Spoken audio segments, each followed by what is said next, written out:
Anyway, Gio and I land in Toronto and we're like, okay, well, I guess we should go to our hotel, right? Now, the plan was for my friends Yo, Tom, and Courtney to come pick us up. But when we land, they're like, hey, let us know when you landed. So I said, okay, I landed. And they said, it'll take us an hour to get there because the traffic is just unbelievable. So Gio and I are like, okay, well, I guess we're going to call an Uber then, because we're not going to make them drive for, 2 hours. And then we don't want to wait for an hour in the first place. So we call a ride and then we sit in the car for, like an hour because traffic is just unbelievable. Toronto, I don't know if that's normal, but it shouldn't be. Anyway, so I get to the hotel and I go in and I'm like, okay, finally, I'm in a different country. Like I had all this transit. I'm excited to finally be here.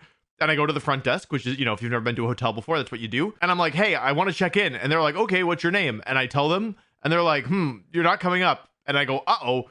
And I go, okay, can you try my friend Yotam's name? Can you put his name in? And they're like, yeah, his name isn't showing up either. So I go, uh-oh. And I'm trying to figure it out because Yotam has already gotten here. So I know that there is a room for us and I'm just trying to get the key.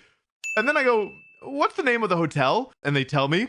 And then I look at my phone and I see from Yotam where I'm supposed to be, and it's not here. So I kind of just grab my backpack, which is pretty heavy and makes me sweaty because there's a lot of stuff in it. And I panic. And so I go to the front desk guy and I'm like, okay, thanks for your help. I gotta go. I'm at the wrong place. And I just book it. I start walking, right?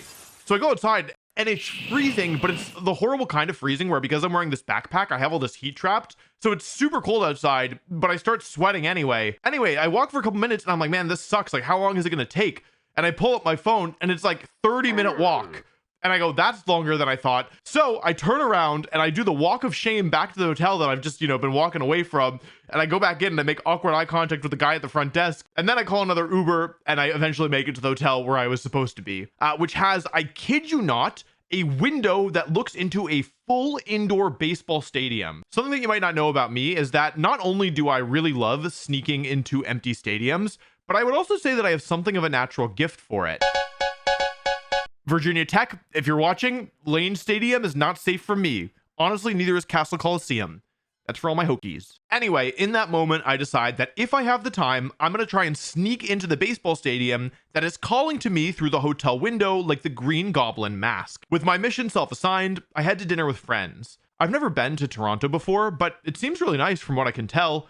Though it is truthfully already pretty dark by the time that we're walking to dinner. By the time we finish, it's getting late. I'm staying with Yotam and Yuki, and the three of us head back to the hotel to get a good night's sleep.